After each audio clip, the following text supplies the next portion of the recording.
জ্বালানি সংকটে প্রতিদিন রাত ৮টা থেকে সারা দেশে দোকানপাট, মার্কেট ও শপিং মল বন্ধ রাখার সিদ্ধান্ত নিয়েছে বাংলাদেশ দোকান ব্যবসায়ী মালিক সমিতি।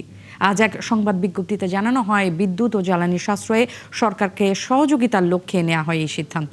এর আওতায় বাইরে থাকবে হোটেল, ফার্মেসি, জরুরি সেবা ও কাঁচা বাজার। তবে এই সিদ্ধান্তের বিষয়ে জানে না বাংলাদেশ দোকান মালিক সমিতি। তাদের দাবি, উদ্ভূত পরিস্থিতিতে সরকারের সাথে আলোচনা করেই সিদ্ধান্ত নেওয়া হবে। অত্যন্ত উদ্বেগের সঙ্গে লক্ষ্য করছি যে কে বা কাহারা দোকান বন্ধের একটি সিদ্ধান্ত গ্রহণ করেছেন, যার মধ্য দিয়ে ওনারা প্রচারও শুরু করেছেন বিভিন্ন প্রচার মাধ্যমগুলোতে। এই ব্যাপারে আমাদের স্পষ্ট বক্তব্য হচ্ছে, বাংলাদেশ দোকান মালিক সমিতি এখনো ওই ধরনের কোনো সিদ্ধান্ত গ্রহণ করেনি। আমরা জানি সারা পৃথিবীতে এখন জ্বালানির সংকট চলছে। এখানে কিভাবে ক্ষুদ্র এবং মাঝারি ব্যবসায়ীরা কিভাবে বিদ্যুৎ সাশ্রয় করতে পারে, এই ব্যাপারে সবাই মিলিতভাবে একটা সিদ্ধান্ত গ্রহণ করে আমরা সেটা কার্যকর করার ব্যবস্থা গ্রহণ করব। দর্শক, এই নিয়ে আরো খবর জানাবেন সহকর্মী মেজবা হাসান। সরাসরি যুক্ত হচ্ছি তার সাথে। মেজবা, একটু জানতে চাই, রাত 8টায় দোকান বন্ধের সিদ্ধান্ত নিয়ে কি বলছে দোকান মালিকরা, আর ব্যবসায়ী মালিক সমিতি আর দোকান মালিক সমিতির বক্তব্য আলাদা হলো কেন?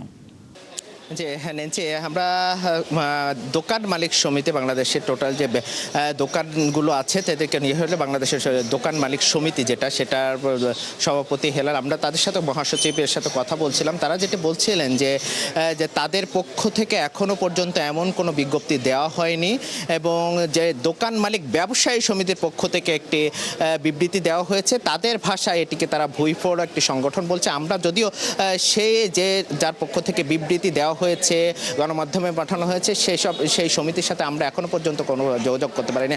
আমরা দোকান মালিক সমিতির সাথে কথা বলছি। তারা যেটি বলছিলেন যে এখন পর্যন্ত তারা সরকারের সাথে কয়েক দফায় মিটিং করেছেন, এবং আগামী 4 তারিখ তাদের স্বরাষ্ট্রমন্ত্রী এবং বিদ্যুৎ মন্ত্রণালয়ের সাথে তাদের মিটিং রয়েছে। এই মিটিংয়ের পরবর্তী সিদ্ধান্ত অনুসারে তারা কিন্তু এই সিদ্ধান্ত নেবেন।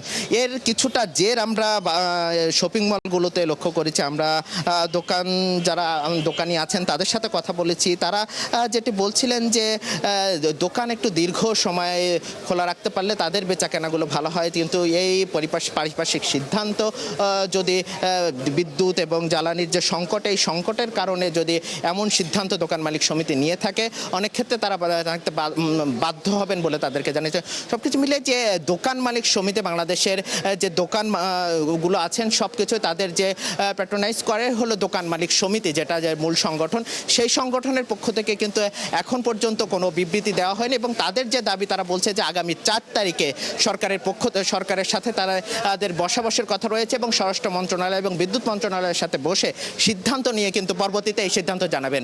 এই ছিল নেন্সি সবশেষ। মেজবা, আপনাকে ধন্যবাদ। দর্শক, মেজবা হাসান আমাদেরকে জানাচ্ছিলেন যে রাত 8টায় দোকান বন্ধের সিদ্ধান্ত নিয়ে দোকান মালিকরা সমিতির যে দুবিভক্ত বক্তব্য, সেই ব্যাখ্যা তিনি আমাদেরকে দিচ্ছিলেন।